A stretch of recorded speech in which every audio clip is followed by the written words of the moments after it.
Prolegómenos al pesimismo utópico. Y empiezo con una cita de Juan Arnau, en un texto que se llama La palabra frente al vacío, que dice: los budistas se dieron cuenta de que la palabra misma, cada palabra, crea la condición de su opuesto y existe frente a él. Esto es muy similar a la dialéctica occidental, a la dialéctica de Heráclito, a la dialéctica primitiva, ¿no? Donde para entender la salud tenemos que enfermarnos, que si no, no entendemos el opuesto. Entonces la propia palabra salud ya implica su opuesto. No es que sean dos cosas distintas, sino, si quieren, son dos cosas distintas pero en el mismo momento, o son dos momentos de la misma cosa, dos caras de la misma moneda. Así, muchas de las palabras que utilizamos como referentes de nuestros deseos o de nuestros discursos tienen su antónimo: bueno, malo, arriba, abajo, etc. Las palabras establecen polaridades que pueden ser ontológicas, psicológicas o metafísicas. En cierto sentido, esta vía media puede considerarse el primer síntoma de la desconfianza budista hacia el lenguaje, desconfianza que alcanzará su clímax en la tradición zen y sus usos del koan. Los presentes prolegómenos tienen como intención delimitar y presentar las bases de aquello que he llamado pesimismo utópico, esto es, dejar asentadas las ideas principales que discurren en torno a él y los motivos que lo posibilitan, a la vez que de manera sucinta se introducen sus nociones básicas para que posteriormente el público pueda concebir e interpretar futuros trabajos. Como dice Kant, los prolegómenos, cito a Kant, los prolegómenos deben ser ejercicios previos. Deben más bien mostrar lo que se debe hacer para traer una ciencia a la realidad, como sea posible, que exponer la ciencia misma. Deben pues apoyarse en algo que se conozca, ya como cierto, desde lo cual se pueda proceder con confianza y subirla a la fuente, la cual no se conoce todavía y cuyo descubrimiento no solamente nos explicaría lo que deseásemos, sino que igualmente nos manifestaría un contenido de muchos conocimientos, que todos ellos brotan de la misma fuente. Cierro cita de Kant. Para dicha labor retomaré el teorema de la exclusión presentado por el Dr. Francisco Gómez Arzapalo y Villafaña en el Seminario de Ética Erótica dado en el Colegio de Morelos. Este teorema se suscribe principalmente a sus prolegómenos para una ética erótica y a Entre la simulación y el sesgo, que son dos textos de su autoría. La cuestión será aplicar dicho teorema basado en una hermenéutica interpretativa de corte heideggeriano al pesimismo utópico desde el propio pesimismo. De otra manera, lo que aquí se pretende es mostrar, haciendo honor a las propias tesis del Dr. Arzapalo, una sincronía entre su teoría y la mía. La razón es simple. Al escuchar el planteamiento que hizo con el teorema de la exclusión, noté una clara similitud con mis investigaciones en torno al pesimismo y mi subsecuente propuesta del pesimismo utópico. Mientras lo escuchaba, la resonancia de varios filósofos pesimistas se apoderó de mí. Me di cuenta de que mediante su teoría podía yo explicar la mía, pues en muchos puntos convergían y apuntaban a lo mismo. Por tanto, lo que se verá aquí debe su forma a dicho teorema, aunque en su contenido abreve más del pesimismo y en su finalidad se encuentre con la posibilidad de fundar un pesimismo utópico. 1. Inciso 1. El teorema de la exclusión parte de la totalidad. Aquí les quiero apuntar que de inicio, para hablar de totalidad, parto de la interpretación del doctor José Antonio Pardo Lagues, para quien en Hegel totalidad y todo implican solo una diferencia gramatical, en tanto cuantificador, pues totalidad es un sustantivo abstracto, lo que quiere decir que desde el punto de vista semántico son alomorfos. Imaginemos la totalidad de lo real, del cosmos. Por eso pongo el ejemplo, para no sonar demasiado metafísico. Imagínense antes de nacer, imagínense antes de la existencia del universo como lo conocemos hoy. De lo real, del cosmos, de la unidad, de lo inmanente, lo absoluto. En su libro Filosofía de la Redención, esto ya lo leyó Jorge, en el capítulo primero, Mailander nos plantea una hipótesis similar. En el principio de los tiempos, eso que llamamos Big Bang, antes del Big Bang incluso, porque el Big Bang tiene estas pretensiones físicas, aquí estamos más bien con pretensiones metafísicas. Existían, según diversas tradiciones filosóficas, la unidad simplísima, lo que llaman las religiones Dios. Sin embargo, si uno se atiene a una filosofía inmanente, dice Mailander, se habrá de aceptar que lo que existe es múltiple, es decir, lo que ustedes ven aquí no es esa unidad simplísima, porque unidad simplísima implica que todo es uno, no hay más. Lo que es, vamos, esa típica tautología filosófica del ser es lo que es, eso es la unidad simplísima y no hay más. Y aquí no vemos el ser, vemos seres, entes, si lo quieren ver así, vemos un iPad, una computadora, un agua, otra agua, es decir, multiplicidad, cada uno de ustedes somos múltiples.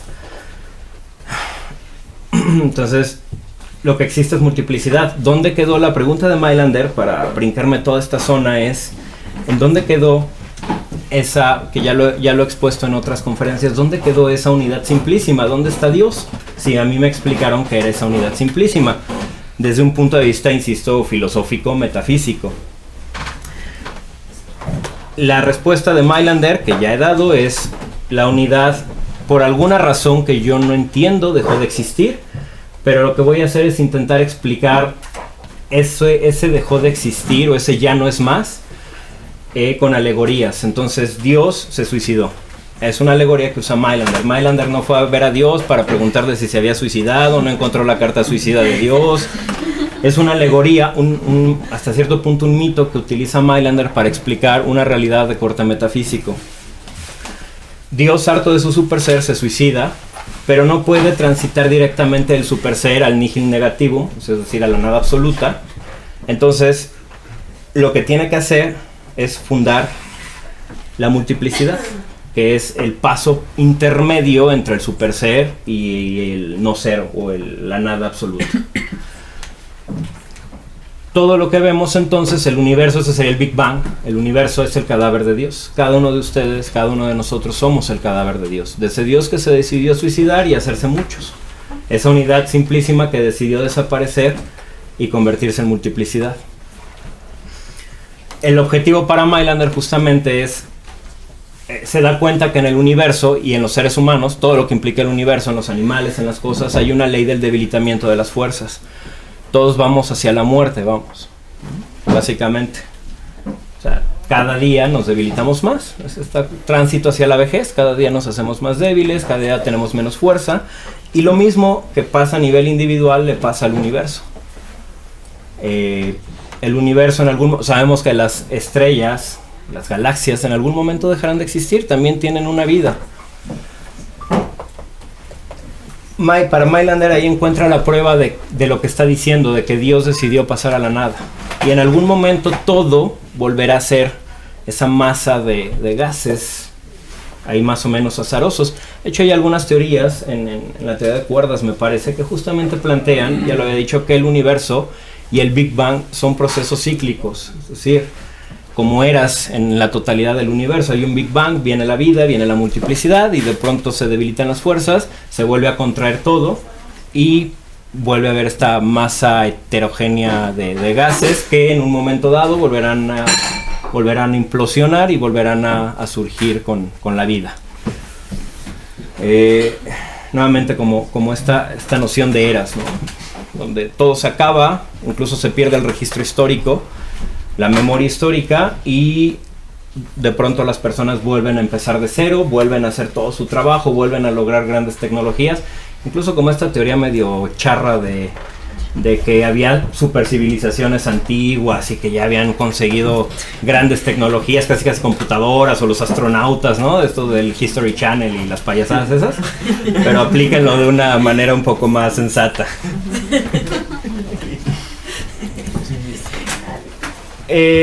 Otra metáfora factible para explicar esto a nivel individual sería la del nacimiento. Como les dije, antes de nacer pertenecemos a la totalidad. Simplemente somos. Sí, somos en ella. Pero al nacer se nos arroja al mundo, a la diversidad, a la multiplicidad. Así dejamos de pertenecer al todo y nos hacemos parte. Ya comentó Jorge que esto es algo similar a la narración del Génesis. En el Antiguo Testamento, Adán y Eva eran uno, eran con Dios, con los animales, no había diferencias. Por eso podían estar desnudos. Entendamos también la desnudez, la categoría de desnudez como una alegoría. Con el mundo, con Dios, hasta que por medio del árbol del conocimiento se dan cuenta de sus diferencias, es decir, de que son distintos, de que son múltiples, porque al final, aunque estas se parezcan mucho, son distintas. Por eso podemos decir esta es una y esta es otra. De sus desnudez y se desligan de la totalidad, para de esta manera generar un pensamiento dual en donde se da la diferencia yo y el otro, o yo y lo otro, una y otra cosa. Es pues la razón, el conocimiento, lo que nos hace separarnos, lo que nos divide. Ese sería el sentido original, de hecho, de Diablo. ¿no? Nuevamente retomando estas metáforas bíblicas, el diablo es aquel que divide las voluntades. Esa sería una de las etimologías posibles para la palabra diablo. Entonces, cuando yo creo que soy distinto a mi prójimo, al que está enfrente de mí, y entonces digo, pues de que lloren en mi casa, a de que lloren en la suya, pues de que lloren en la suya, o de que... Qué bonito, ¿no? Qué bonito. De que me toque a mí, a que le toque a él, mejor que le toque a él. Aún más hermoso. Eso sería en la tradición abrámica la noción del pecado original, la división que hay entre nosotros. El que dejamos de ser esa unidad y dejamos de entendernos como unidad. Todos somos uno, o como este documental, incluso una cuestión muy mística, y comenzamos a decir, yo no soy él, yo no soy él, yo no soy él. Schopenhauer narra, y está en los Vedas, una anécdota, una parábola de los Vedas, donde el maestro hace desfilar ante el discípulo a todos los animales de la creación, desde el más pequeño de los insectos hasta el más grande de los animales. Y conforme va pasando cada uno le dice, ese eres tú, ese eres tú, ese eres tú, ese eres tú, ese eres tú. Esa sería la consecución final de lo que estoy planteando, pero lo que vivimos es lo contrario. Esa muerte de Dios, somos el cadáver de Dios en ese sentido, que cada uno de nosotros mata a Dios cuando tenemos esa concepción dual del mundo. Lo cual necesariamente implica la disgregación con lo que no soy yo. Lo que antes era totalidad, unidad absoluta, ahora se hace parte, se hace diverso. Entonces, el ser arrojado en el nacimiento comenzará a diferenciarse de los demás hasta el punto de creer que es diferente de ello. El bebé no sabe que es diferente de los demás. Nuevamente, vamos viéndolo por tiempo. El bebé está en la totalidad, naces arrojado al mundo, pero todavía no tiene conciencia del mundo. Y de pronto adquiere conciencia del mundo, o se le va enseñando a tener cierta conciencia del mundo, cierto mito del mundo, y se empieza a diferenciar de los demás. Porque la mamá, el papá, es que tú no eres ese, tú no eres tu juguete, ¿no? Y hay todo un proceso que Jean Piaget también ahí estudió, desde que le ponen el punto al niño y lo ponen frente al espejo y ese tipo de cosas, cuando empezamos a adquirir la conciencia de nuestro yo. A esto Schopenhauer lo llama principio de individuación y lo liga al velo de Maya, ya lo leyó Jorge, de la tradición indo-budista. Y vienen las tres partes, tiempo, espacio y causalidad. Como estamos, claro, yo estoy aquí y él está acá, que es el aquí para él, pero acá para mí. Estamos en espacios distintos, en tiempos distintos. Si yo quiero alcanzar a las personas que están allá al fondo, tendría que caminar 5 segundos, entonces hay un tiempo distinto. Y eso hace que haya una causalidad. Tiempo y espacio juntos para Schopenhauer dan la noción de causalidad. El yo ilusorio está ubicado en un tiempo y en un espacio, y por tanto en una causalidad distinta a todo lo demás, lo que me hace creer que eso que está allá, los que están allá, los que están acá, el que está aquí, no soy yo. La mesa no soy yo porque estamos en tiempos y espacios distintos, lo mismo que las personas con las que me encuentro. Más para Schopenhauer, como para el Buda Dharma, que es el nombre real que le deberíamos dar al budismo, no budismo, es Buda Dharma, al romper el velo de Maya nos damos cuenta de la totalidad y de que somos parte de ella tanto como cualquier otro ser. Esto es, no existe la diversidad más que en apariencia, pues en esencia somos lo mismo. Voluntad para Schopenhauer. A este ser lo mismo, a esta esencia detrás de las apariencias, esta unidad o totalidad del pesimismo clásico, lo llamó voluntad. De este modo el mundo es voluntad, totalidad, unidad y representación, diversidad, oposición, que es el título de la obra máxima de Schopenhauer, el mundo como voluntad y representación. Ahora bien, en el pesimismo utópico esta unidad la llamamos mito y a su diversidad logos. 2. Mito y voluntad comparten una característica esencial, ambos se asumen como irracionales o metarracionales, no logos. La voluntad está ligada al deseo y el mito se nos ha dicho que es falso o que no es racional, que es irracional.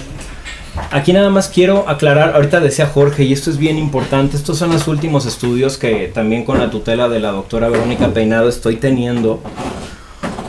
La palabra mito en la Ilíada es sinónimo de logos. Homero la emplea como sinónimo de logos. Significa exactamente lo mismo mito que logos, palabra o discurso. En la Odisea, mito significa palabra del pasado o historia. Pero no hay una distinción como la tenemos tanto en la filosofía como en el mundo cotidiano entre logos, lo racional, lo científico, lo lógico, y mito como lo falso, la mentira. Me está contando un mito, o eso es un mito, no le hagas caso, eso no es científico.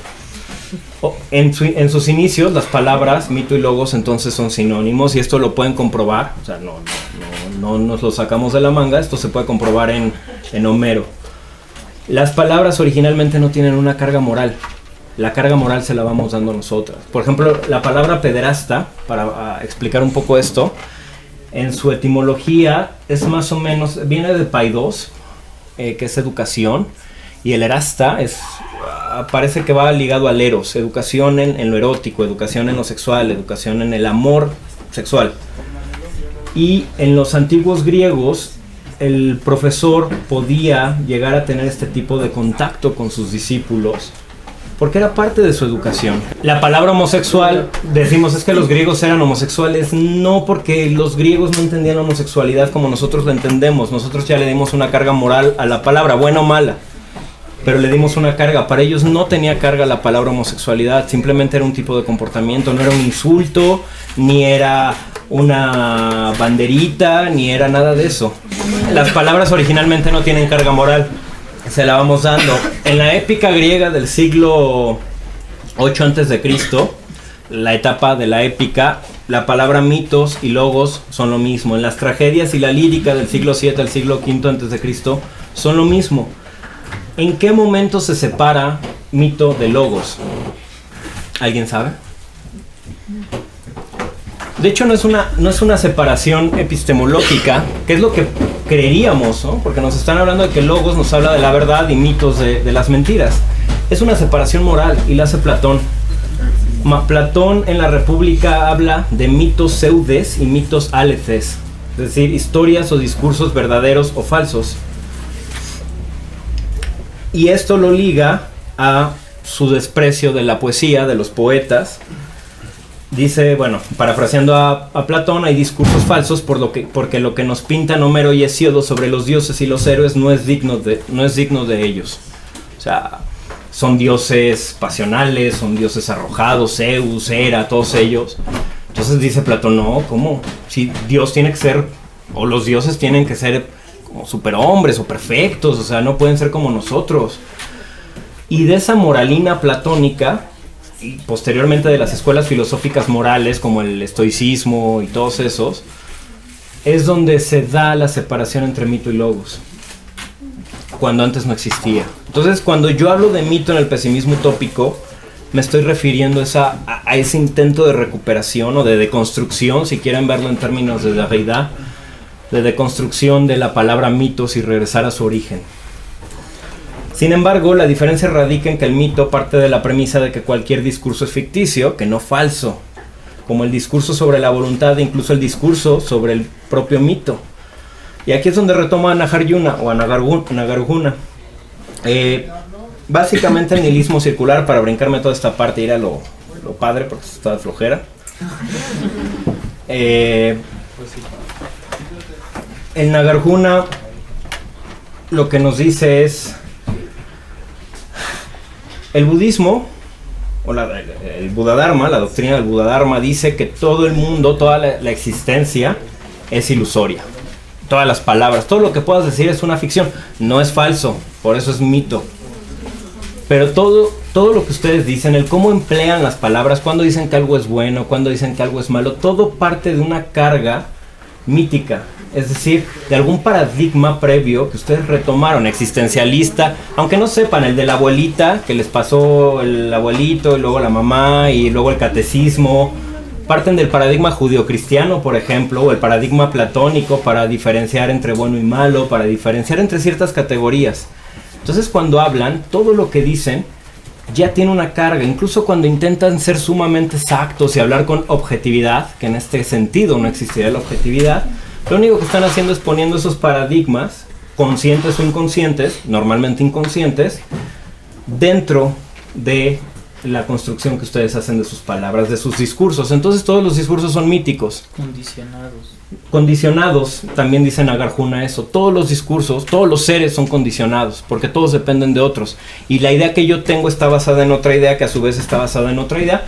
Y tenemos el trilema de Agripa, que es otra cosa, pero o es circular, o es infinito, o es axiomático, pero en ningún sentido ustedes están hablando desde la verdad absoluta o la verdad pura, porque ustedes sí pueden contemplar el mundo de una manera endiosada, ¿no? O sea, ustedes ven el mundo como lo ve Dios y entonces sí pueden decir cómo son las cosas en realidad. Y dice Nagarjuna, entonces el budismo dice que todo es ilusorio, pero esa crítica del budismo, de que todo es ilusorio, se puede aplicar al budismo. Y entonces el budismo es ilusorio, o el Buddha-dharma es ilusorio. Pero esa crítica también se puede aplicar a la crítica de que el Buddha-dharma es ilusorio. Y así ad infinitum, al infinito. ¿Cuál es la solución de Nagarjuna? La multiplicidad de los mundos, que es una categoría del budismo. En algún momento debemos bajar, en vez de nada más irnos al infinito, debemos bajar y entender que el primer discurso, cuando nos comunicamos como lo que yo estoy diciendo que es ilusorio, que no falso, porque puede hacer sentido, me ayuda a comunicarme con ustedes. Entonces, cuando yo estoy platicando con Jorge y le digo, ay, eso me parece que está mal, no necesariamente estoy apuntando a que mi categoría de mal es absoluta, solo estoy comunicándome con él para dialogar sobre algún tema. El segundo discurso, el segundo nivel, la crítica de eso, es solamente tomar conciencia.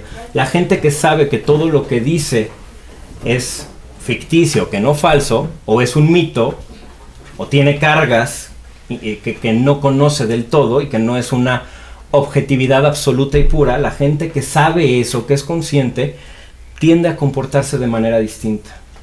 La gente que no es consciente de eso tiende a creer que lo que dice es absoluto. Y entonces mi visión del mundo, mi religión, mis ideas son absolutas. Cuando yo soy consciente de que todas las ideas y todos los seres están interrelacionados y tienen estas cargas nihilísticas, entonces yo cuando hablo con Jorge le digo, mira, a mí esto me parece mal, lo cual no quiere decir que esa noción de mal que te estoy diciendo sea absoluta, simplemente que basado en mis conocimientos, en mi información, en lo que me dices, a mí me parece, y basado en esta noción de mal de la tradición judio-cristiana, a mí me parece que lo que te pasó, o lo que te hicieron, o lo que hiciste está mal. Pero no quiere decir que te lo estoy diciendo como una verdad absoluta de un Dios que te está determinando que esa acción por sí misma y en sí misma es mala. Simplemente es una aproximación, una interpretación, hablando de Gadamer. Una vez hemos sido arrojados de la totalidad y nos hemos convertido en parte, por ejemplo, como dijimos con el nacimiento, nos hallamos frente a lo inhóspito. A esto lo podríamos llamar la ausencia originaria, pues padecemos la ausencia de la totalidad y esto nos causa sufrimiento. La parte ha surgido, pero ni siquiera se reconoce. Ella, que antes era totalidad, el bebé, no tiene un nombre, ni lengua, ni conciencia. De aquí en adelante comenzará un proceso dialéctico, según el cual la parte va adquiriendo conciencia de su estatuto ontológico, diferenciándose de la totalidad y de las otras partes. Esto hasta el punto de que la parte puede olvidarse de la totalidad, sin darse cuenta de que solo es parte, individuo, átomo, etc. Porque existe la totalidad y esta es tal porque existe la parte. La polaridad de las palabras. Una no puede entenderse cabalmente sin la otra, pero la parte ha nacido y tras el llanto de la ausencia originaria, comenzará su búsqueda por hacer de este mundo inhóspito algo hospitalario. Y es que de la carencia del mundo inhóspito creamos la excedencia. El recién nacido, y aquí ya voy a empezar a aplicar esto a una cuestión de vida muy específica. El recién nacido comenzará apoyado por su familia y por su sociedad a habitar en lo hospitalario. Se le enseñarán normas de convivencia, ideas, se le inculcará una religión, un modo de vida, un nombre, se le otorgará una lengua para pensar y hablar. En fin, se le dotará de todo un mundo de sentidos y significados desde los cuales él podrá construir su propia identidad. De hecho, se encontrará con un mundo diseñado para hacerlo olvidar su esencia originaria inhóspita. Recordemos que el bebé viene del inhóspito, de la totalidad. Y se le arroja y se le construye el hospitalario. Y es que conforme crezca este pequeño ser humano se dará cuenta de que algo le falta. La insatisfacción comenzará a corroerlo y la falsa seguridad que le vendió el mundo hospitalario se enfrentará de vez en cuando a una reacción de desarraigo en los que la soledad y la angustia se presentarán como elementos esenciales de la vida. Y esto son los procesos de la adolescencia, los procesos de las crisis existenciales. Ya me dieron una religión, ya me dieron ideas, ya me dieron un catecismo, ya me dieron un conjunto de valores morales que seguir, ya me dijeron que no hay que hacer esto y que sí hay que hacer aquello, pero hay algo que me falta.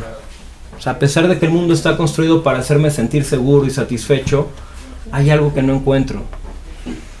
Me dijeron que este era el amor, que casarme y firmar un contrato era lo máximo, y de pronto lo firmo y me doy cuenta de que no, de que el amor es algo más.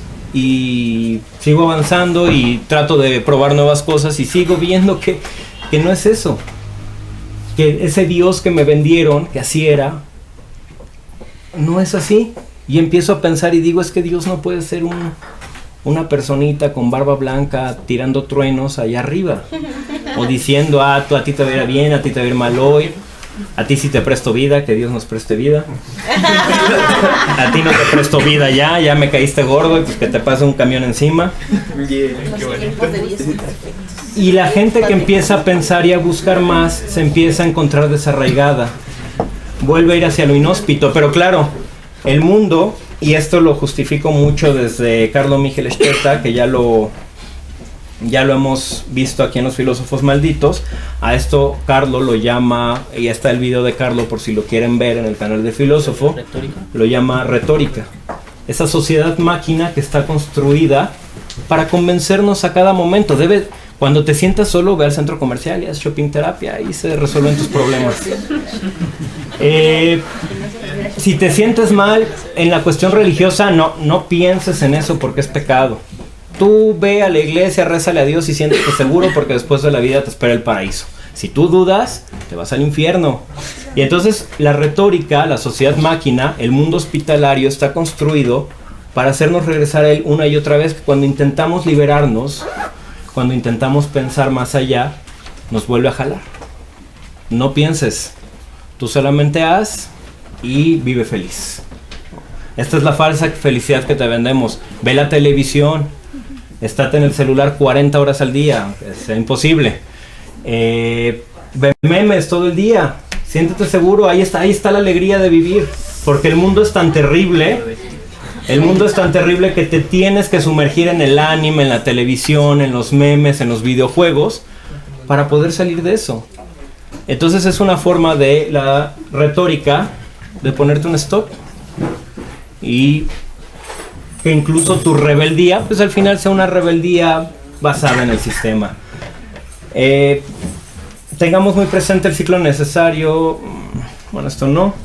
El mundo social nos hará creer que sí podemos satisfacer todas nuestras aspiraciones, todos nuestros deseos, que en Schopenhauer, por ejemplo, pues en el ciclo que da, que es insatisfacción, carencia, aspiración, satisfacción, aburrimiento y comienzo de una nueva aspiración, y es una rueda infinita, en donde nunca estamos satisfechos. Decía Jorge, ¿no? Ya tengo una esposa, una novia, pero ahora quiero a la alta, morena, y cuando tengo a esa ahora quiero a la otra, y ahora quiero a la otra, y nunca estamos satisfechos.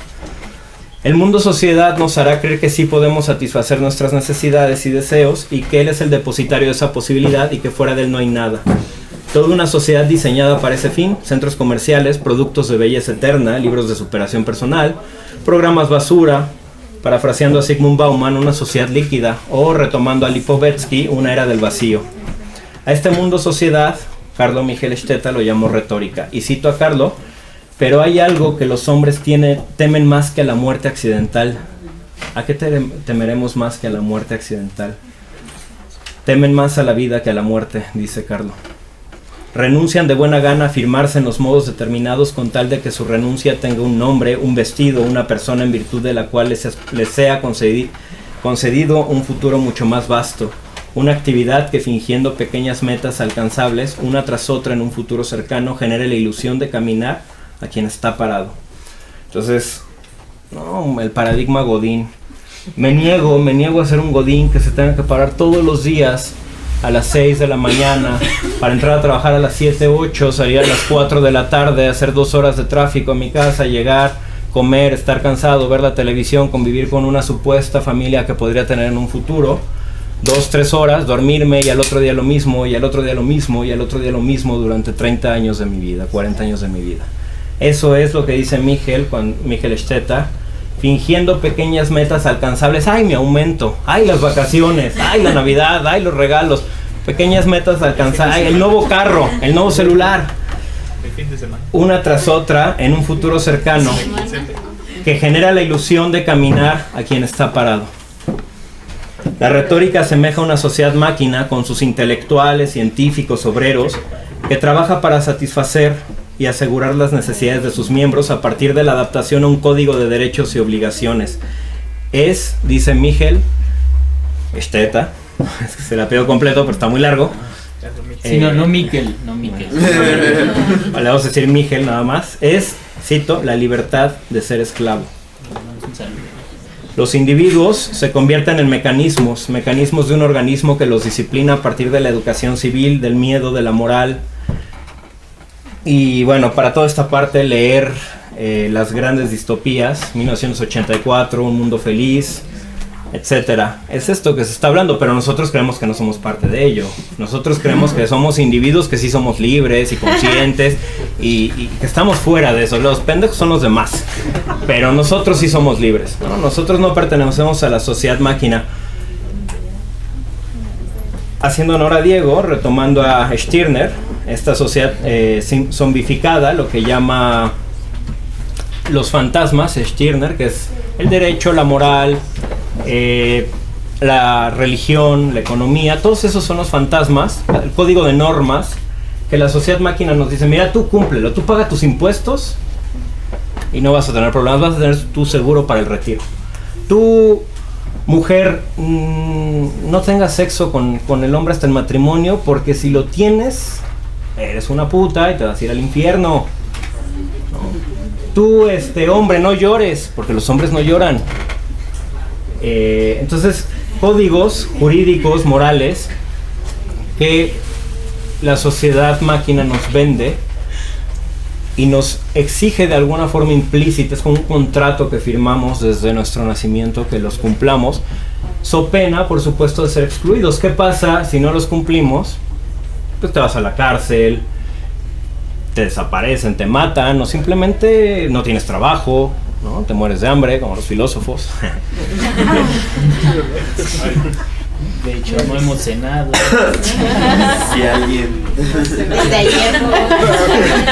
Eso que Stirner llama spooks, fantasmas, Carlo Michel Esteta los llama como una especie, no los llama así, pero da 7 parámetros, que serían como comarcas del mundo hospitalario. Uno, los oficios, ten un oficio, ten una profesión, desempeñala bien. El comercio, compra, vende, ve el shopping. El derecho, la parte jurídica, cumple estas normas. Si no las cumples, fuera, a la cárcel, una multa. La moral, lo supuestamente está ligado a lo bueno y lo malo, que al final son solo costumbres. No tengas sexo antes del matrimonio, compórtate así, no te comportes así, las señoritas se comportan así, los varones, los caballeros son así. La conveniencia, la ciencia y la historia son esos 7 las comarcas del mundo hospitalario que plantea Carlo. Max Stirner, en El único y su propiedad, dice lo siguiente: el mundo espiritual se reconoce como su presencia en nosotros solo cuando se comprueba que nos hemos apropiado de algo espiritual, es decir, de pensamientos. Que estos pensamientos nos hayan sido sugeridos, poco importa, con tal de que nosotros les hayamos dado vida. Pues de niños los pensamientos más edificantes carecían de toda eficacia en la medida en que no podíamos recrearlos en nosotros. Así también el espíritu no existe más que cuando crea algo espiritual, y su existencia resulta de su unión con lo espiritual, creación suya. En sus obras los reconocemos. Entonces, ¿qué son esas obras? Las obras, los hijos del espíritu, son otros espíritus, otros fantasmas. Esa es la ilusión, el mito en Nagarjuna. Nada más que en el budismo, en el Buddhadharma, en el Madhyamaka, se entiende que son espíritus, fantasmas, son mitos. La gente no cree que sean mitos, pero al final los fantasmas, repito lo final, las obras, los hijos del espíritu, son otros espíritus, otros fantasmas. Nuestras ideas están apoyadas en otras ideas que a su vez están apoyadas en otras ideas, y eso es lo que estaba refiriendo como mito. Y eso lo emplea la sociedad máquina para mantenernos en ella. Te doy todo, yo te doy todo, te voy a dar alimento, te voy a dar trabajo, vas a trabajar en un gran hospital, vas a trabajar en un despacho de abogados, vas a trabajar en el gobierno y vas a ganar 50,000 pesos mensuales, vas a poder comprar lo que quieras. Mira, tu meta puede ser en 10 años tener ese Mercedes-Benz. Te va a dar todo. ¿Qué te pide a cambio? Tu libertad. La libertad de pensar, la libertad de hacer.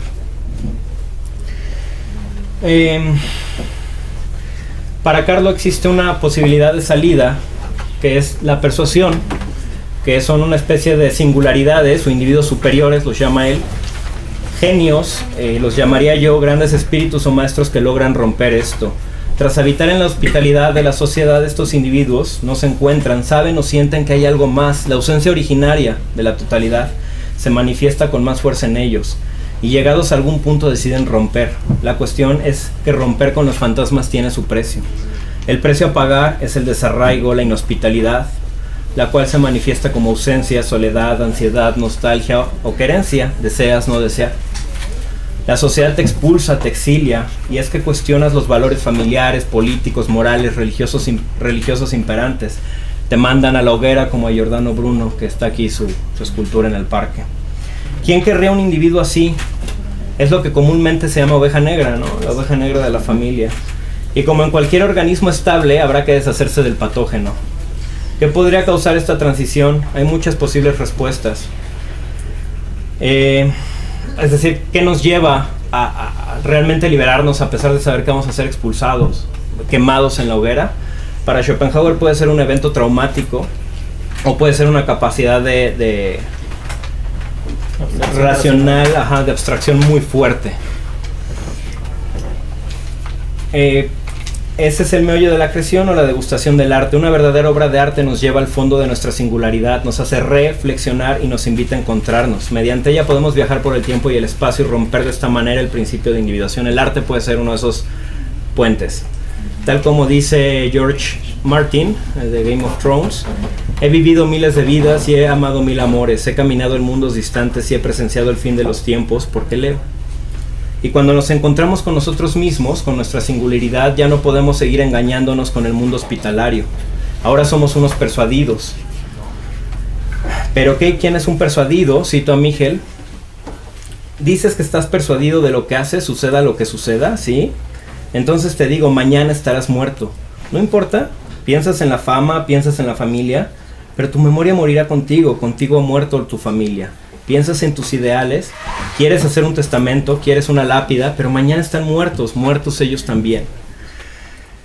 Y aquí viene la anécdota que le he contado 1 y 1 millón de veces, ya Jeremy, Ernesto y Majo se la deben saber, que algún día un monje budista me contó: existen 2 clases de personas. Aquellos que les dicen, que les han dicho que van a morir, pero en el fondo no lo creen. Sí, vieron en su libro de biología de primaria o secundaria: mira, naces, creces, algunos se reproducen y mueres. Algunos. Tú y yo no estamos por ahí, ¿eh? Eso dije. Pero no lo creen. ¿Y cómo sabemos que no lo creen? ¿Cómo puedo saber que no lo creen? Porque todo el tiempo están hablando del mañana. Mañana le digo que lo amo, mañana le digo que me gusta, mañana le digo que me perdone, mañana lo hago, mañana hago mi testamento, mañana digo, mañana voy, mañana hago el viaje de mis sueños, el próximo verano. Y todo el tiempo es mañana, mañana, mañana, mañana. Esos son los que creen que no van a morir, porque creen que tienen un mañana. Y 2, los que saben realmente que van a morir. Los primeros han escuchado, leído por ahí sobre la mortalidad de todas las cosas, mas por alguna razón creen que ellos son inmunes. Estas personas son las que dejan todo para mañana, las que creen que mañana el mundo seguirá igual. En cambio, los segundos no pueden perder el tiempo, viven en el presente único, un beso, un abrazo, un perdón. Todo tiene que darse en el presente, pues mañana o al rato, quién sabe si sigan vivos. Y cito nuevamente a Michel, dice: quien solo por un instante quiere poseer su vida, los persuadidos, estar solo por un instante persuadido de lo que hace, debe apropiarse del presente, ver cada presente como si fuera el último, como si después la muerte fuera algo seguro, y en la oscuridad crearse la vida por sí mismo. Cierro cita. La eterna pregunta: ¿qué harían si supieran que al rato o mañana van a morir? Eso que piensan es lo que deberían estar haciendo ahorita y no estar aquí escuchándome. Se vacía la sala. No esperen, no se vayan. Sufrimos desde el momento de nuestro nacimiento, pues hemos sido arrebatados de la totalidad originaria. Esa es la parte del pesimismo, la conciencia de que sufrimos porque hemos sido arrebatados de la totalidad originaria. Nuestra vida se debate entre el arraigo a la hospitalidad del mundo, el peor de los mundos posibles además, segunda tesis del pesimismo, la retórica y la soledad y la angustia del desarraigo. Y es que, cito a Carlo: quien no vive con persuasión no puede dejar de obedecer porque ya obedeció. Pero entonces viene, ya sea con la intuición o con la razón, una especie de epifanía que nos revela que hay algo más, por lo que decidimos comprometernos con esa revelación, con ese descubrimiento, y a partir de él comenzar a crear nuestra propia vida, nuestro propio mundo, nuestra utopía. Ahí va la utopía. Porque en este último presente, cito, en este último presente debe poseerlo todo y darlo todo, estar persuadido y persuadir, tener la posesión del mundo y la posesión de sí mismo, ser uno, él y el mundo, nuevamente regresar a la totalidad. Y de esta manera hemos regresado a la totalidad. ¿Y cuál es la totalidad a la que podemos regresar? La utopía. La posibilidad de la utopía encarnada en el amor. Y hago algunos detalles. El amor puede llevarnos, al igual que el arte, a la persuasión, al desarraigo. Sin embargo, si los amantes o amigos no están en sincronía, este movimiento será fugaz. ¿Cuál es la sincronía? La de lo inhóspito. No se trata de que quien te ame te afirme y te complazca, sino por el contrario, se ha de buscar un o un amante que no te afirme, que no sea solidario contigo, porque la solidaridad es lo del mundo hospitalario. Que no te reconozca, antes bien te ha de desgarrar y llevar al mundo inhóspito. Has de enamorarte no de alguien que te dé, sino de alguien que te quite. ¿Qué te ha de quitar? Las miles de capas y o máscaras que la sociedad te exige para ser útil. Te ha de desnudar en cuerpo, mente y espíritu. Mejor, ha de desnudar tu totalidad singular. Esto se parece, y sigo, y digo se parece porque la motivación y la dirección es otra, lo planteado por el Marqués de Sade en la filosofía del tocador, en tanto que el amor destruye y la relación erótica solo puede darse no desde el reconocimiento, sino desde la anulación del otro. Esto también viene en un libro que se llama Sade, de Philippe Soler, y en un texto de Irving Singer, que es La naturaleza del amor. Y una frase que dije la otra vez que le gustó a algunas personas, Hugo me la pasó, y es que si aquello que amas no te mata, no vale la pena que lo ames. Cuando nos topamos con alguien así, estamos ante las puertas de la persuasión. Hemos de tener el valor y decidirnos a amar, a entregarnos, a dejarnos afectar por esa persona, a desnudarnos por completo, a dejar de ser nosotros mismos. Ese es el momento del orgasmo, en francés petite mort, una pequeña muerte que es necesaria para nuestro renacimiento, la muerte que se da de la retórica para nacer como persuadidos. De lograrlo, podemos tomar de la mano a esa persona, amigo o amante, ir al desarraigo, al mundo de lo inhóspito, para así refundar mi mundo, su mundo, mejor, nuestro mundo. Aquí está la utopía mínima, la de la pareja, que es el amante, o la de la comunidad, los amigos. Para William James, la forma, lo cito, la forma de tomarse la vida, pues, depende de lo que pasa a diario. Debemos actuar continuamente como si pudieran pasar cosas de las que no estamos seguros. En asuntos de amor ocurre otro tanto de lo mismo. El convencimiento de que alguien debe amarnos, la negativa a que no pueda ser de otra forma, puede ayudar a vencer las reticencias del otro corazón. Cabría suponer la viabilidad de una utopía que hiciera de lo ritual y lo creativo una totalidad gozosa, es decir, que hiciera de la vivencia arte. Sin embargo, la convivencialidad artística no ha sido nunca un suceso masivo, sino de individuos egregios o a lo sumo de grupos. Esta es una cita de Leonardo da Jandra. Por eso es que la utopía mínima solo puede ser con tu pareja o con tus amigos. No existen macroutopías. En mi libro de Distófrasis hablo un poco en un aforismo de eso. No existen las macrorevoluciones. Esas que pretenden algunos marxistas o algunas personas que todo cambie, todo el mundo, toda la sociedad. Esa sociedad máquina cambie, lo que existe es la microrevolución. Tú puedes cambiar en esa microutopía o en esa utopía mínima tu mundo con tu pareja o con tus amigos. Hola, de nueva cuenta a todos. Estamos en un segmento aparte debido a que en la conferencia se nos agotó la batería de la cámara y bueno, no fue posible filmar el resto de la conferencia, la parte final de la ponencia sobre el pesimismo utópico. Entonces vamos a hacer como si no hubiese pasado, como si siguiese la línea, y a partir de ahí le damos. Estaba yo hablando de las macro y las microutopías, y que desde la postura de esto que estoy defendiendo como pesimismo utópico, las macroutopías o macro revoluciones de alguna forma también, que podrían tener sus matices, pero bueno, también tienen una conexión, no tienen factibilidad histórica, a diferencia de las micro revoluciones o microutopías. Ya había dado algunos ejemplos, me parece, si no ahorita retomamos algunas cosas. Eso sí, las microutopías o microrevoluciones pueden impactar en las macrorevoluciones, generarlas incluso, aunque desde esta postura lo que decimos es que las macrorevoluciones, macroutopías terminan por degenerar. Y aquí una cita del doctor Leonardo da Handra, que dice: si el poder establecido triunfa, la pasión utópica es desplazada por la reacción antiutópica. Si el movimiento utópico triunfa, automáticamente se asume como una nueva forma de poder. Es precisamente esta incapacidad de desligarse del ámbito profanante del poder la que hace inviable todo modelo de utopía social, es decir, de la sociedad en su conjunto. Cierro cita.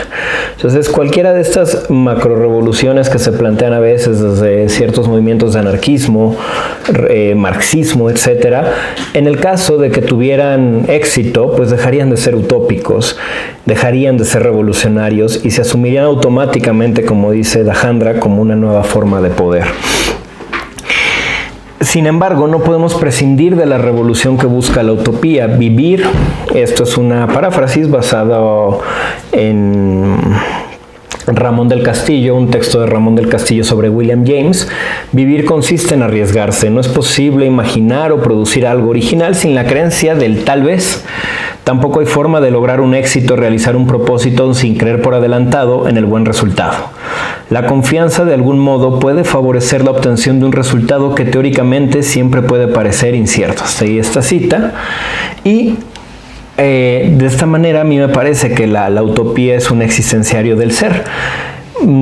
Quizá es una interpretación muy libre de algún texto de Heidegger, pero también me voy hacia Lucian Blaga, este filósofo rumano del cual ya he hablado y que está mi video aquí en el canal del filósofo, que nos dice que el ser humano tiende naturalmente a la creación de sistemas metafísicos que doten de sentido a su vida.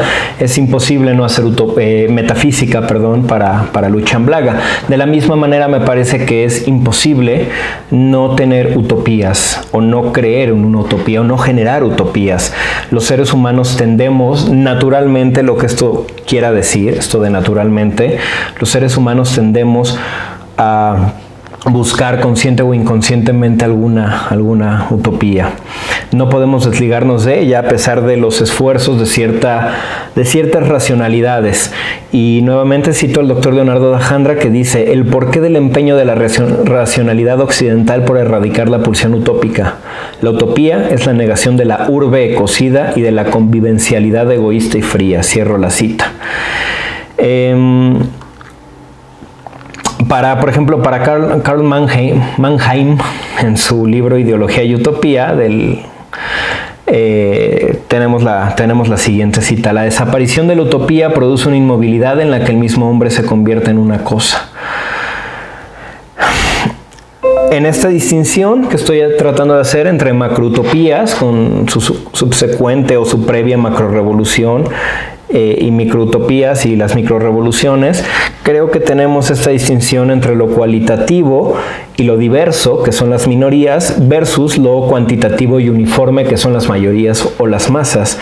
Por eso mismo, ese es otro argumento para descartar desde esta teoría las macrorevoluciones, no porque no sean legítimas en algún punto, simplemente porque tienden, como lo hemos repetido, a desvirtuarse. De esta manera, la utopía se ha de restringir para poder sobrevivir los embates del poder y de la masificación. Dos condiciones imperan: uno, la existencia de un aparato mínimo de poder, y dos, la existencia de núcleos mínimos de convivencialidad. Siendo más específico, es la relación de pareja llevada a su plenitud, la expresión más cabal de utopía. Dice Leonardo da Jandra, que es un filósofo que ha estudiado mucho la utopía, por eso me baso mucho en él. Menos radical, pero no por ello menos viable, la utopía de grupo representa la dimensión máxima de convivencia utópica. Sin embargo, su manejo requiere ya de formas mínimas de control y regulación. Aquí estamos hablando de microcomunidades, desde lo más básico, que puede ser los amigos, una familia mínima, un núcleo de familia mínima, hasta cierta comunidad, como puede ser la colonia o un grupo de compañeros, donde sigue habiendo una idea mínima, de utopía mínima, de microutopía, de microrevolución, pero ya no es tan fácil de intuir, de dictar, de manejar como lo puede ser la utopía de pareja. Las microrevoluciones requieren e implican a microcomunidades. Es la pareja en la amistad, es en la pareja en la amistad, en la vecindad próxima y en la camaradería donde se pueden gestar los cambios. Pero esta forma de utopías son muchas formas. Cito a Robert Nozick, dice: la conclusión que hay que sacar es que no habrá una sola clase de comunidad que exista, ni solo una clase de vida llevada en la utopía. La utopía consistirá en utopías, en muchas comunidades diversas y divergentes en las cuales las personas llevan diferentes clases de vida bajo diferentes instituciones. Algunas clases de comunidades serán para la mayoría más atractivas que las otras. Las comunidades crecerán y decaerán. Las personas abandonarán unas por otras o vivirán toda su vida en una. La utopía es un marco para las utopías, un lugar donde las personas están en libertad de unirse voluntariamente para seguir y tratar de realizar su propia concepción de la vida buena en la comunidad ideal, pero donde ninguno puede imponer su propia visión utópica sobre los demás. Y esto lo tiene muy presente el pesimismo utópico. A pesar de que estamos hablando aquí de microutopías, de microcomunidades, no quiero reducir el afán utópico a eso. Cada persona, y ahorita que hablemos de la voluntad de soñar, que es una de las últimas cosas que trataremos, cada persona, cada comunidad, cada grupo puede tener su visión utópica.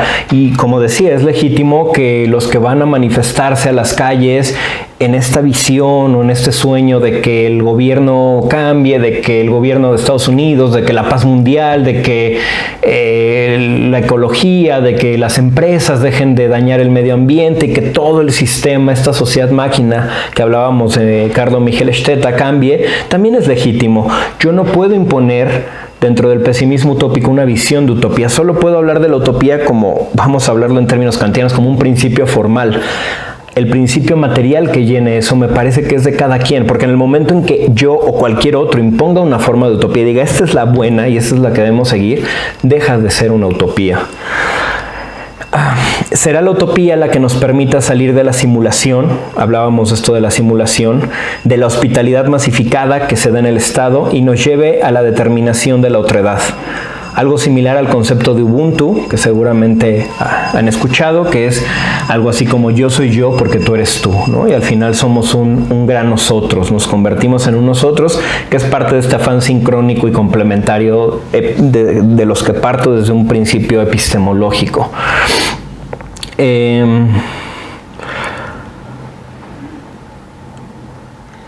Aquí surge nuevamente un posible desgarramiento dialéctico entre Eros y Tánatos. La utopía no deja de contener la posibilidad de la distopía, y la distopía, por ser germen de la utopía, entender ambas dimensiones en nuestro propio ser, la eterna lucha entre el ser y el no ser, nos posibilita vivenciar nuestra propia humanidad, nuestro propio sentido. Cito a da Jandra: cierto que no hay utopía sin infernalidad, pero sin la opción utópica la vida humana carecería de sentido. Y la utopía precisa del amor propio, autofilía, del amor al otro, erosifilia, y del amor al otro, con mayúscula, el ágape. Sin esta triada que se resuelve en la utopía mínima, el mundo se vuelve un mero infierno, inerte, estático, pero sin el infierno, expulsión del paraíso, es imposible alcanzar la utopía. Si antes no nos expulsaron de la utopía, del paraíso, del Edén, no podemos intentar regresar a él. Ni siquiera seríamos conscientes de que existe algo que no es el paraíso. También aquí habrá que hacer una distinción que hablaba con ciertas personas después de la conferencia, y es: mucha gente entiende por pesimismo o la confunde con lo que yo haría una distinción conceptual, una elucidación, que es el negativismo, ¿no? El negativismo es esto, un infierno inerte, estático, una persona que sabe que este mundo es sufrimiento y que se queda ahí, quejándose, llorando, sufriendo, gritando, iracundo. Pesimismo utópico no es eso. El pesimismo utópico es una relectura de los pesimistas en donde primero se plantea que todos los grandes pesimistas de la historia, y podemos hablar de protopesimismos desde Hesias, ¿no? Desde los griegos, incluso desde un texto egipcio que se llama Diálogo de un hombre moribundo con su ba, hasta el pesimismo propiamente en Schopenhauer y los últimos pesimistas como que están vivos, como Eugene Tucker, que trabaja en Nueva York. Desde mi postura, todos estos pesimistas, desde mi lectura, al final plantean una visión utópica. Schopenhauer en las vías de la estética, de la ética y de la ascética, Nietzsche con la cuestión del superhombre, con la cuestión de este espíritu dionisíaco también, del gozo, ¿no? que se debe dar a pesar del sufrimiento, Mailander con la cuestión de la redención, que lo dice simplemente el título de su obra, Michel Stetta con la persuasión. Eugene Tucker tiene una frase que me gusta muchísimo, y que ahorita busco rápidamente, pero bueno, la conclusión es que todos los grandes pesimistas al final siempre plantean una vía de liberación, de redención, de algún camino que nos permita vislumbrar nuevos horizontes.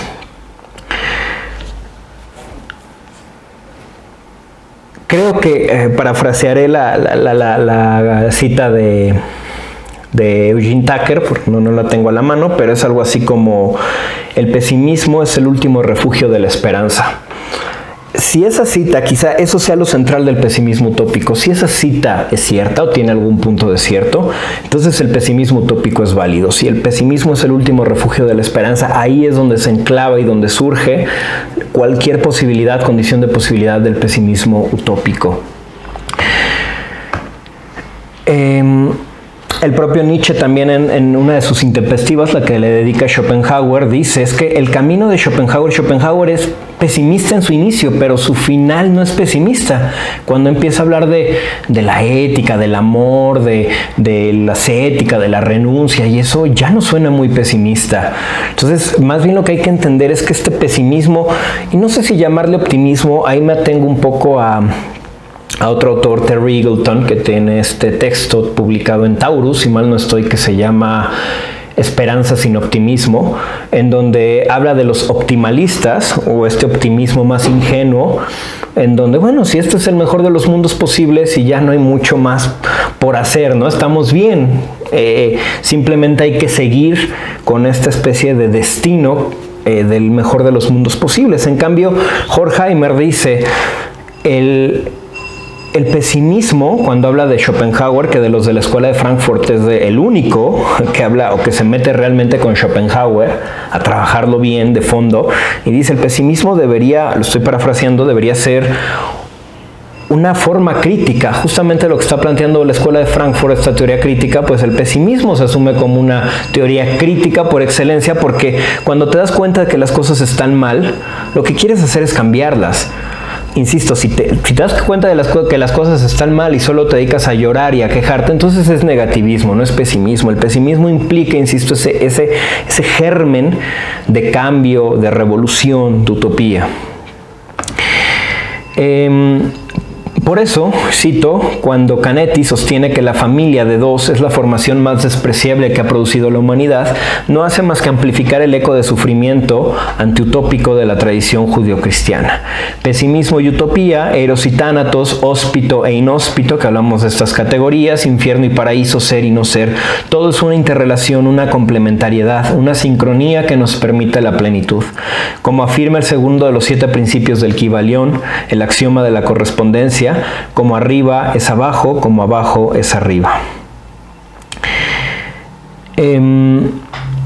¿Podemos vivir sin la hospitalidad de esta que veníamos hablando? No, habrá que simular. Ya había comentado este texto del doctor Arzapalo, el sesgo y la simulación. De ahí saco un poco esto también. No, habrá que simular. Ahí se enclava el pesimismo. La simulación puede ser divertida pero dolorosa.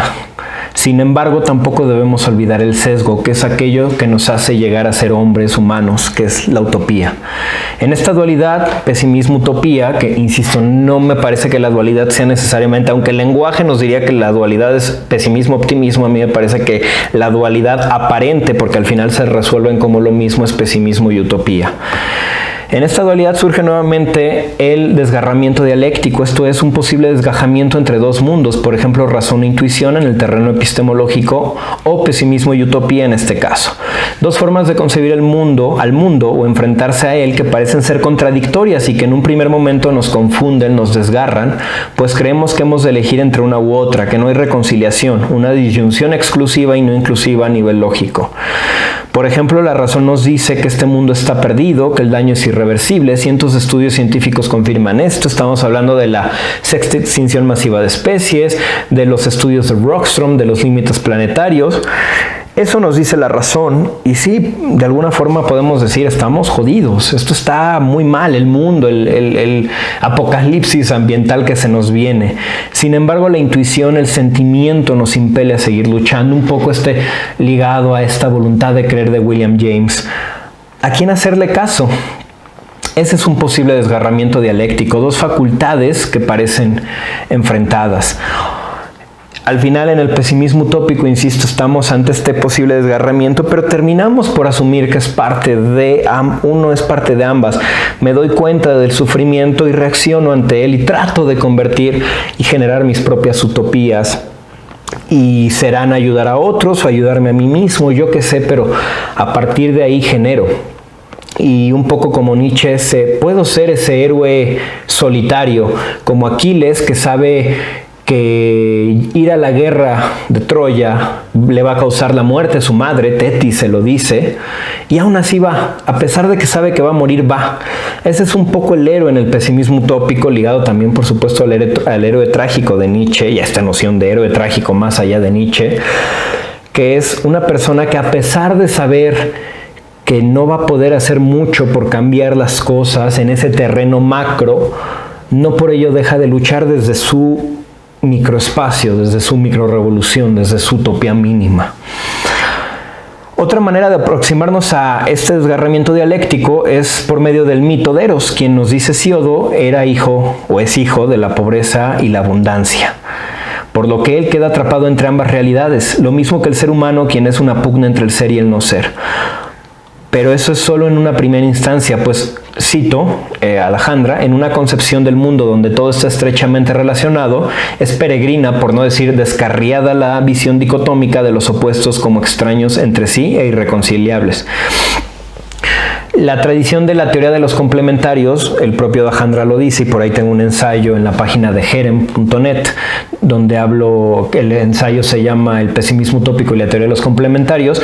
La teoría de los complementarios está ligada más a una visión mística del mundo, y la teoría de los contradictorios, vamos a decir, pensamiento sincrónico y teoría de complementarios están ligados, y pensamiento diacrónico y teoría de los contradictorios están ligados. Este pensamiento diacrónico está ligado más a la racionalidad occidental venida desde Descartes, desde Galileo, desde Newton, desde este surgimiento de las ciencias como distintas, incluso la separación de las ciencias es un mismo afán diacrónico. Hoy muchas personas, científicos, filósofos en las distintas disciplinas están tratando de volver a hablar de una unidad o de una interrelación entre las distintas ciencias. Por ejemplo, Ken Wilber, entre muchos otros, más o menos serios, de acuerdo a lo que ustedes consideren que es serio. Al final, el amor es sincrónico, relacional. Yo soy yo porque tú eres tú. Yo no existo sin ti ni tú sin mí. Somos un nosotros. Esto también tiene una correlación con la filosofía budista, Madhyamaka, y la categoría en sánscrito es Pratit Yasab Mutpada. Sin el hijo no hay padre, sin el efecto no hay una causa, sin la planta no hay semilla y sin la semilla no hay una planta. Luego semilla y planta, padre e hijo tienen una naturaleza relacional y son por tanto vacíos, carecen de naturaleza propia, uno se apoya en el otro. Un poco esto ligado, insisto, al budismo. Aquí podríamos regresar un poco a lo que... repetí la palabra poco, a lo que hablábamos al principio del mito, la vacuidad en Nagarjuna, pero lo dejaremos de momento por ahí.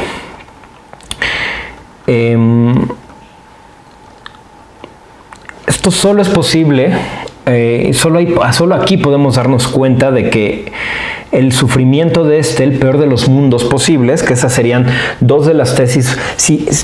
¿Cómo sabemos que algo es pesimista? Cuando suscribe dos tesis básicas y una relacionada, llamémosla secundaria, pero no menos importante. Tesis 1, este mundo es principalmente sufrimiento, que incluso es la cuestión del dukkha en el budismo, la primera noble verdad. Algunos, por eso el propio Schopenhauer, apuntaban a que el budismo es pesimista, algunos budistas, que el budismo es pesimista, y algunos budistas dicen que no, que Schopenhauer no entendió el budismo. Dependerá de la tradición del budismo. El Brahayana, el budismo tibetano, es mucho más optimista y alegre, pero yo creo, con lo que les estoy diciendo de pesimismo y negativismo, que muchos estudiosos budistas no han entendido lo que es pesimismo. Entonces, esa primera noble verdad del Buda es la base del pesimismo, aunque hay otras, por supuesto, de las nobles verdades que pueden salir de ahí. Segunda tesis base del pesimismo: este es el peor de los mundos posibles.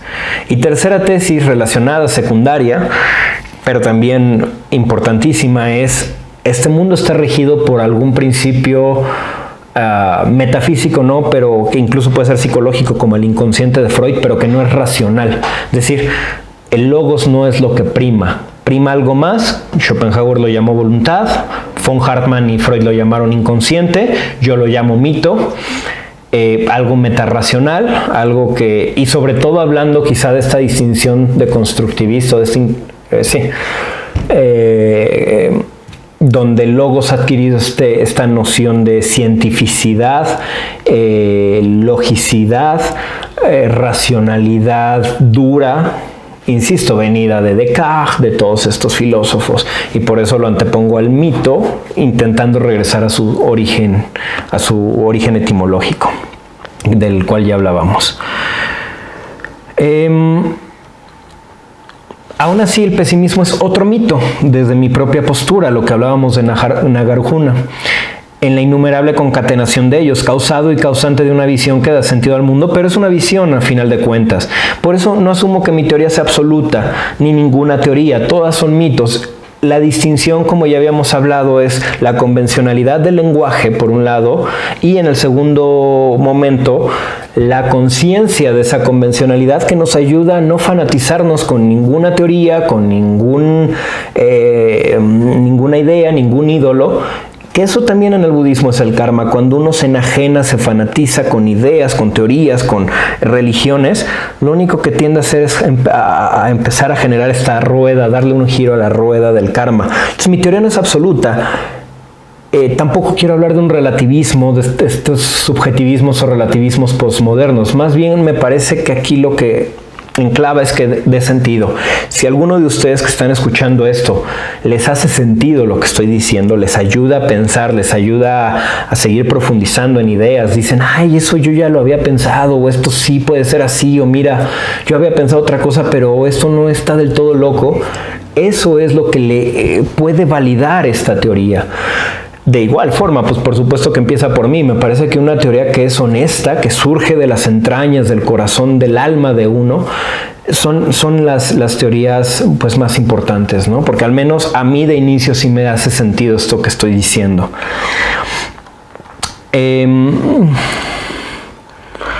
Pues la mente participa en la construcción de esa ilusión y la mente tiene por tanto un papel que jugar en lo que ocurre en el mundo, incluidas las desgracias más terribles.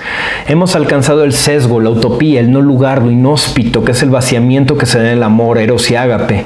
Pesimismo y utopía como uno mismo, como amantes que ni nacen ni perecen, sino que son en tanto el otro es.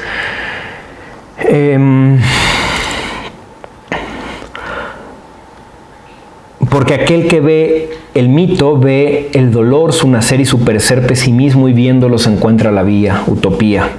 El do en japonés, ¿no? O en palabras de Albert Camus, cito, no hay alegría de vivir sin desesperación de vivir.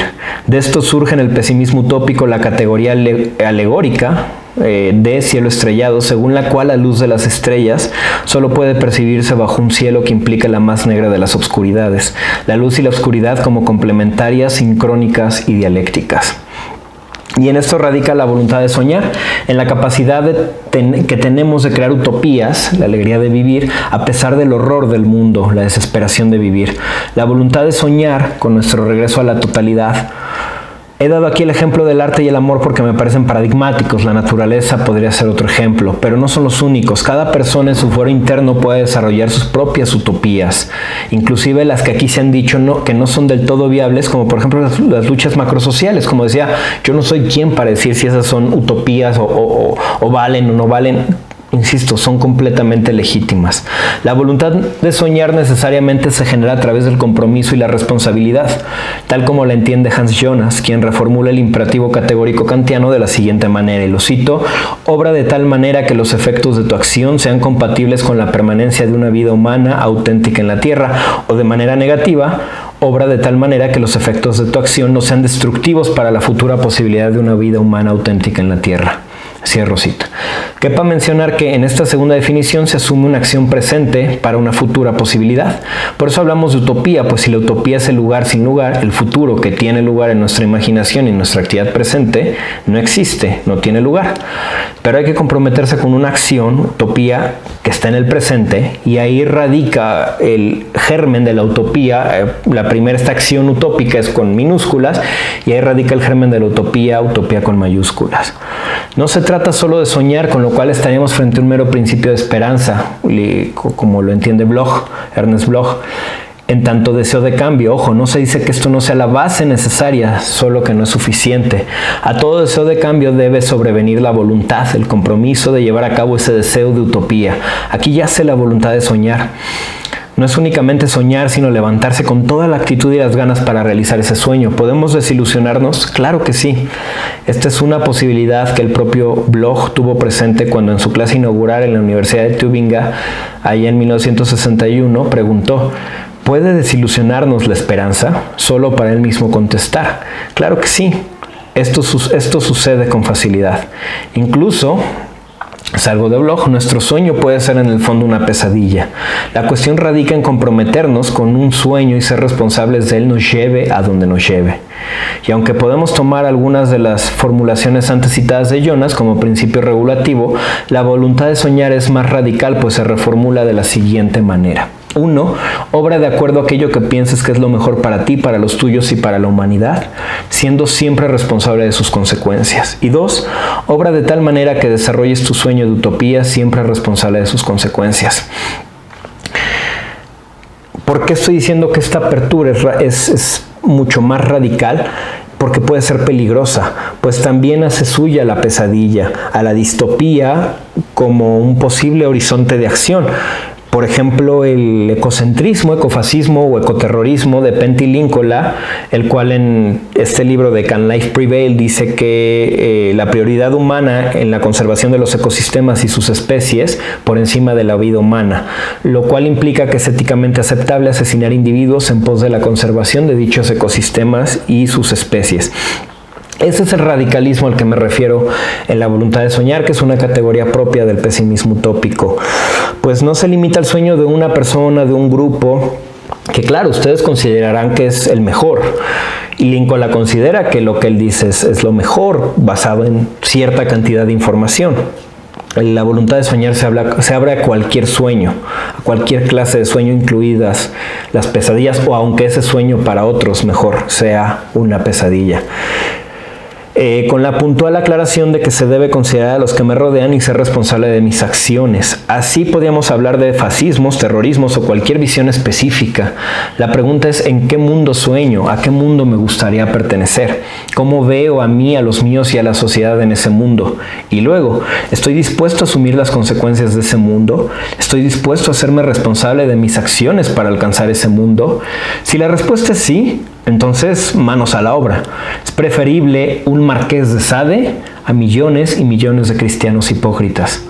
Mas permítaseme hacer una última advertencia: la voluntad de soñar puede ser conflictiva, sobre todo en el terreno macrosocial, que le daremos el nombre de política. Y es que si tu sueño es una sociedad fascista, sádica, y estás dispuesto a pagar su precio en ti, en tu pareja, en tus amigos, en tu familia, en tu comunidad y en el mundo, habrás de enfrentarte a mí y a otros quienes no compartimos ese sueño. Si quieres aniquilar a quienes amo, primero habrás de pasar por encima de mí. Tu sueño y mi sueño se verán enfrentados en la arena de lo público, tal como ya ha pasado innumerables veces en la historia de la humanidad. Y de estas batallas surgirán guerreros y héroes. Y es que en el fondo, la pregunta que se alza es la siguiente: ¿por qué un error surgido de la esperanza es peor que un error surgido de la precaución? Entonces, hay que lanzarnos, hay que soñar, aunque insisto, a veces esos sueños puedan ser para otros o para uno mismo pesadillas, pero habrá que comprometernos basado en las formulaciones de este imperativo ético que ya hice unos minutos atrás. Para terminar, decía yo que cuando le agradecí a Jorge su intervención, que como muchos filósofos mismos han dicho, el ser a veces se manifiesta de manera más clara en el arte, en específico quizá en la poesía, en la música, en el caso de Schopenhauer, pero en el arte. Y Wittgenstein, Heidegger, entre otros. Y una de las mejores maneras que tengo para decirles que es el pesimismo utópico es a partir de dos momentos artísticos. Primero una persona y después un poema. La persona es un poeta, Walt Whitman, y aquí nos dicen: William James contrastó el temperamento espiritual atormentado, dividido y negativo de sick soul con el temperamento jovial, confiado y positivo de healthy mindedness. Los temperamentos del primer grupo pueden ser demasiado conscientes del mal y sufrir enormemente. Los segundos, en cambio, le dan la espalda y gozan de cierta ingenuidad. Hay casos muy especiales. El poeta Walt Whitman nunca ignoró la realidad del mal, pero se echó en brazos de la vida gozosamente. En cambio, el novelista León Tolstoy solo logró alcanzar un estado de serenidad espiritual tras sumirse en un infierno de depresión y vacío existencial. Estos dos casos, Tolstoy y Whitman, me parece que son vivencias, personas de carne y hueso que sin saberlo, sin darle este nombre, por supuesto, porque esto es una elucidación teórica, están viviendo el pesimismo utópico, uno más ligado al pesimismo en el caso de Tolstoy, incluso por su relación y su admiración por Schopenhauer, el otro más ligado a la utopía en el caso de Whitman, pero esta es la tensión, pero sincrónica, una tensión sincrónica, un axioma de correspondencia que se da en el pesimismo utópico. Entonces, un poco conociendo la vida de ellos, leyendo sus obras, quizá podrían acceder desde otro punto a lo que yo estoy planteando como pesimismo utópico. Y el último es un poema de Nezahualcóyotl, que dice: con flores negras veteadas de oro, entrelaza el bello canto. Con él vienes a engalanar a la gente, tú cantor, con variadas flores revistes a la gente. Gozado príncipes, ¿acaso así se vive ahora y así se vive allá en el sitio del misterio? ¿Aún allí hay placer? Ah, solamente aquí en la tierra, con flores se da uno a conocer, con flores se manifiesta uno, oh amigo mío. Engalánate con tus flores, flores color de luciente guacamaya, brillantes como el sol. Con flores del cuervo engalanémonos en la tierra. Aquí, pero solo aquí. Solo un breve instante así sea. Por muy breve tiempo se tienen en préstamo sus flores. Ya son llevadas a su casa y al lugar de los sin cuerpo, también su casa. Y no con eso hacían de perecer nuestra amargura, nuestra tristeza. De este poema rescato esta última parte las últimas 2 estrofitas, donde dicen: galánate con tus flores, flores color de luciente guacamaya, brillantes como el sol, con flores del cuervo engalanémonos en la tierra, aquí, pero solo aquí. Una parte alegre, engalanémonos, disfrutemos con estas flores, todo lo que tenemos. Solo un breve instante así sea, pero un muy breve tiempo se tienen en préstamo sus flores, ya son llevadas a su casa y al lugar de los sin cuerpo también su casa, y no con eso han de perecer nuestra amargura y nuestra tristeza, es decir, el saber que vamos a morir y que en algún momento dejaremos esas flores, o el saber de dónde venimos desde otra postura, implica el reconocimiento del sufrimiento. Sí, no va a perecer el sufrimiento, la amargura, la tristeza, como dicen en Nezahualcóyotl. Sin embargo, a pesar de eso y con eso, debemos engalanarnos, porque una cosa nos da la posibilidad de la otra, no están enfrentadas. Nos podemos engalanar y disfrutar justamente porque sabemos que vamos a morir. La gran cuestión es el mientras tanto. Lo decía en la conferencia. Sabemos que vamos a morir y que algún día seremos polvo en el viento, que algún día quizá nadie recuerde nuestro nombre en algunos siglos, milenios, o algún día la raza humana en su totalidad desaparecerá, y aún los más grandes nombres, Mozart, Aristóteles, Goethe, también desaparecerán con ella, tal vez. Y eso nos puede causar sufrimiento y amargura, saber que va a pasar eso. Ahí radica el pesimismo. Sin embargo, justamente por eso también lo que debemos hacer, ahí está el germen, como diría Tucker, de la esperanza, es el mientras tanto. ¿Qué hago mientras vivo? ¿Qué hago mientras pasa eso? ¿Me quedo llorando en mi casa, en un rincón, pataleando? ¿Me la paso quejándome toda la vida? ¿O voy y amo a quienes debo amar? Voy y vivo el presente, como decía en esta anécdota en esta historia que alguna vez me contó un monje budista. Voy y vivo el presente de las 2 personas, ¿no? Los que saben que van a morir y los que les han dicho que van a morir pero no lo creen. Decía el monje, el problema es que el 99.9% de las personas son de los que les han dicho que van a morir pero en realidad no se la creen. Ese mientras tanto, ese vivir ese presente continuo, ese que no es un presentismo, pero sí una presentaneidad, estar presente, estar con los amigos, sonreír, disfrutar. Un pesimista no tiene que estar todo el tiempo llorando y de mal humor y empujando a viejitas por las escaleras. Un pesimista tiene que saber ocupar ese mientras tanto, saber amar con todo lo que puede amar, saber. Un pesimista tiene que ser un romántico empedernido porque sabe que esta puede ser su última oportunidad y porque sabe justamente que existe el sufrimiento.